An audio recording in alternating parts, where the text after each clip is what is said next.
Assalamualaikum warahmatullahi wabarakatuh. Perkenalkan, nama saya Nur Fadila, salah satu CGP dari Kota Pasuruan Angkatan 6. Pada kesempatan kali ini saya ingin menyampaikan tugas koneksi antar materi untuk modul 3.1 tentang pengambilan keputusan berbasis nilai-nilai kebajikan sebagai pemimpin. Sebagai seorang pemimpin pembelajaran tidak lepas dari tanggung jawabnya dalam menyelesaikan sebuah permasalahan.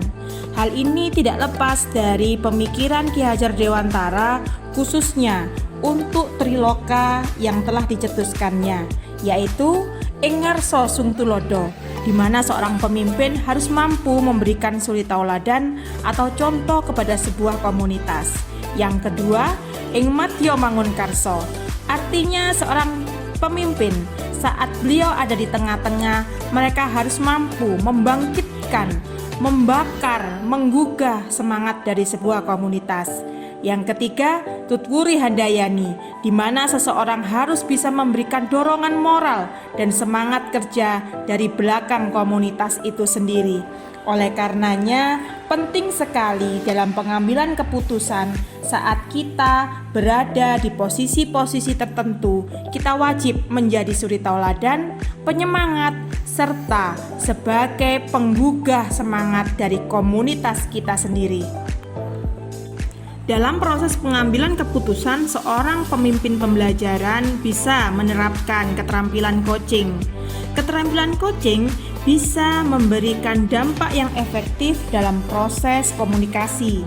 Dalam proses coaching, kita tidak terkesan menggurui, tidak terkesan mengintimidasi, akan tetapi lebih memberdayakan dari komunitas itu sendiri. Harapannya, pembelajaran atau pemimpin pembelajaran yang menggunakan keterampilan coaching mampu membuat keputusan yang lebih bijaksana dan sesuai tentunya dengan nilai-nilai kebajikan yang berlaku saat ini. Selain teknik coaching yang harus dimiliki oleh seorang pemimpin pembelajaran, seorang guru juga harus memiliki kompetensi sosial emosional. Ada 5 kompetensi sosial emosional yang harus dimiliki oleh seorang guru atau pemimpin pembelajaran. Yang pertama, kesadaran diri, manajemen diri, kesadaran sosial, keterampilan berelasi, dan yang kelima, pengambilan keputusan yang bertanggung jawab.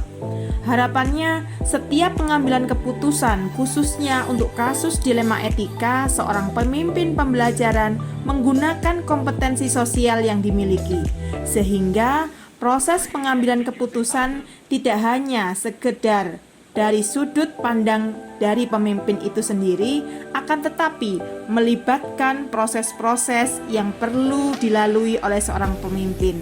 Misalnya dengan kesadaran sosialnya atau bagaimana dia berelasi, sehingga keputusan itu menjadi sebuah keputusan yang bijak dan sesuai dengan nilai-nilai kebajikan. Di era digital ini, seorang pemimpin pembelajaran memiliki tantangan dalam merubah paradigma pendidikan. Tentunya kita sepakat hal ini tidaklah mudah, karena kita harus memperhatikan sosial budaya, pola pikir, dan lain sebagainya. Ada beberapa hal yang membuat kita terjebak dalam paradigma lama.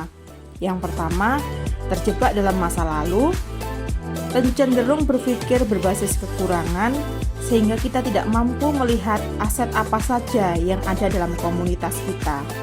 Kedua, kurang pahamnya akan kebutuhan murid, seperti yang disampaikan oleh Ki Hajar Dewantara bahwa pendidikan merupakan proses menghamba kepada murid. Artinya, kita sebagai seorang pendidik harus mampu memunculkan potensi-potensi yang dimiliki oleh murid itu sendiri. Yang ketiga, kurangnya kemampuan atau kemauan dalam berinovasi. Hal ini tentunya menjadi dasar utama atau modal utama seorang guru dalam meningkatkan proses pembelajaran agar lebih baik lagi. Keterkaitan modul 3.1 dengan modul-modul sebelumnya yang sudah kita pelajari antara lain pada modul 1.1, Filosofi Pendidikan Ki Hajar Dewantara. Ki Kita sebagai seorang guru atau pemimpin pendidikan, kita harus memiliki pemikiran yang sama dengan Ki Hajar Dewantara, khususnya dalam menyikapi keberadaan siswa di sekolah. Kita harus mampu melayani para siswa kita sesuai dengan bakat dan minat mereka. Seperti yang sudah disampaikan oleh Ki Hajar Dewantara bahwa pendidikan merupakan proses berhamba kepada murid. Sehingga di sini bisa saya sampaikan bahwa proses pembelajaran harus berpihak kepada murid. Yang kedua, 1.2 nilai dan peran guru penggerak. Sebagai seorang guru atau pemimpin pembelajaran, kita harus memiliki nilai-nilai dan peran kita yang kita anut selama ini. Harapannya, nilai yang kita anut selama ini menjadi dasar dalam proses pengambilan keputusan, baik itu keputusan untuk mengambil sebuah kebijakan atau keputusan dalam membuat proses pembelajaran lebih baik lagi. Untuk modul 1.3, visi guru penggerak. Setiap dari seorang guru penggerak memiliki visi yang tentunya menjadi cita-cita atau impian kita di masa depan saat kita bisa merealisasikannya. Dari visi ini tentunya tidak luput dari keputusan-keputusan yang harus kita ambil nantinya sebagai bentuk upaya mewujudkan visi tersebut. Yang selanjutnya 1.4, budaya positif. Dari sekian banyak kegiatan yang sudah kita lalui, kita telah belajar bagaimana menumbuhkan budaya positif yang ada dalam sebuah sekolah. Kebijakan yang akan kita buat, keputusan yang akan kita pilih merupakan upaya kita dalam mewujudkan budaya positif di sekolah. Yang selanjutnya 2.1, pembelajaran untuk memenuhi kebutuhan murid atau pembelajaran terdiferensiasi. Sebagai seorang guru, kita dimiliki atau kita diberikan kesempatan dalam menyusun RPP atau perangkat pembelajaran. Di sana kita diberikan pilihan untuk bisa memutuskan proses pembelajaran yang bagaimana yang bisa kita sampaikan kepada siswa. Apakah proses itu sudah terdiferensiasi? Apakah proses itu sudah sesuai dengan kriteria?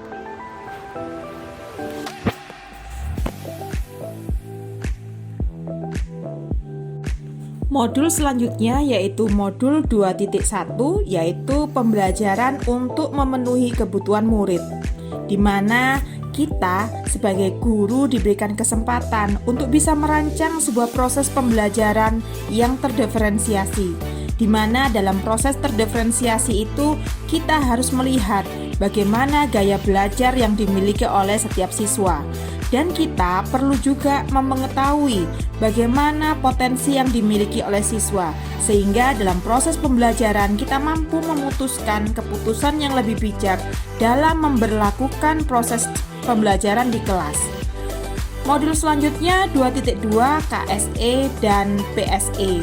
Kompetensi sosial emosi ini memiliki hubungan yang sangat erat dengan modul 3.1. Dalam proses pengambilan keputusan, kita diharapkan memiliki kompetensi yang sesuai dengan KSE, yaitu kompetensinya antara lain kesadaran diri, manajemen diri, kesadaran sosial, keterampilan berelasi, pengambilan keputusan yang bertanggung jawab. Harapannya dari potensi yang kita miliki ini membantu kita dalam melihat atau menyikapi sebuah permasalahan dalam sebuah komunitas secara lebih bijak dan lebih arif.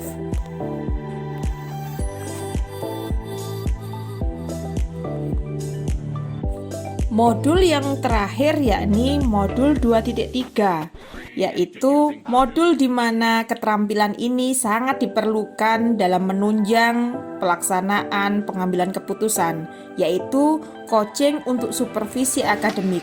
Kita tahu bahwa dalam sebuah pengambilan keputusan kita perlu berkomunikasi dengan beberapa pihak, utamanya dalam menyikapi kasus-kasus dilema etika atau bujukan moral. Dengan teknik coaching, harapannya kita sebagai pemimpin pembelajaran bisa menciptakan komunikasi yang efektif, tidak kaku, dan lebih memberdayakan potensi yang dimiliki oleh si koci, sehingga keputusan yang kita ambil tidak serta-merta berdasarkan intuisi kita semata, akan tetapi berdasarkan dengan segala hal yang ada di sekitar kita dan tentunya pendapat dari orang lain. Pemahaman diri terkait dengan materi yang sudah disampaikan pada modul 3.1 antara lain yang pertama, dilema etika.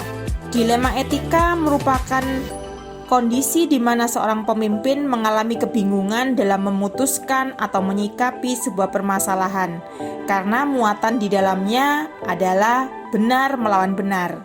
Bujukan moral merupakan kondisi di mana seorang pemimpin mengalami kebingungan dalam memutuskan suatu kasus karena muatannya antara benar dan salah. 4 paradigma pengambilan keputusan. 4 paradigma ini merupakan pandangan atau pendapat dari seorang pemimpin dalam menyikapi suatu permasalahan dalam dilema etika. Yang pertama, individu melawan masyarakat. Yang kedua, keadilan melawan rasa kasihan. Yang ketiga, kebenaran melawan kesetiaan. Dan yang keempat, jangka panjang melawan jangka pendek. Kemudian 3 prinsip pengambilan keputusan. Setelah seorang pemimpin menentukan paradigma dilema etika yang sesuai dari kasus yang tengah dihadapi, maka seorang pemimpin harus melihat atau menindaklanjuti dengan menentukan prinsip pengambilan keputusan. Ada 3 pengambilan keputusan yang bisa dipilih oleh seorang pemimpin. Yang pertama, berpikir berbasis hasil, berpikir berbasis peraturan, berpikir berbasis peduli. Dari ketiga prinsip ini bisa dikolaborasikan antar satu sama lain.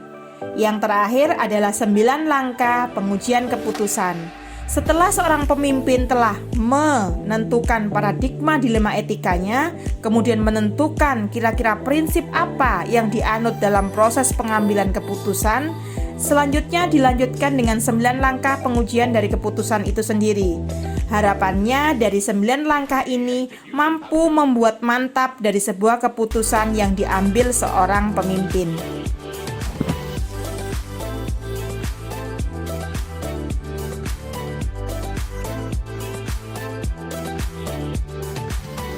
Saya perlu menyampaikan manfaat mempelajari modul 3.1 ini. Yang pertama, saya lebih percaya diri dalam mengeksplorasi diri sebagai upaya menjadi pemimpin pembelajaran yang lebih baik. Kedua, diri menjadi lebih peka dengan permasalahan yang muncul di sekolah dan tentunya di lingkungan masyarakat. Ketiga, saya bisa belajar untuk bisa melihat permasalahan dari sudut pandang yang berbeda. Artinya, saya lebih objektif dengan memperhatikan 4 paradigma dilema etika, 3 prinsip dari pengambilan keputusan, serta 9 langkah pengujian pengambilan keputusan. Demikian paparan dari tugas koneksi antar materi untuk modul 3.1 tentang pengambilan keputusan berbasis nilai-nilai kebajikan sebagai seorang pemimpin. Besar harapan saya untuk mendapatkan kritik dan saran serta masukan bagi saya. Mari Bapak Ibu menjadi seorang pemimpin pembelajaran yang memiliki nilai-nilai kebajikan, sehingga proses pembelajaran bisa sesuai dengan harapan yang disampaikan oleh Ki Hajar Dewantara, yaitu pembelajaran yang berpihak pada siswa. Saya akhiri, wassalamualaikum warahmatullahi wabarakatuh.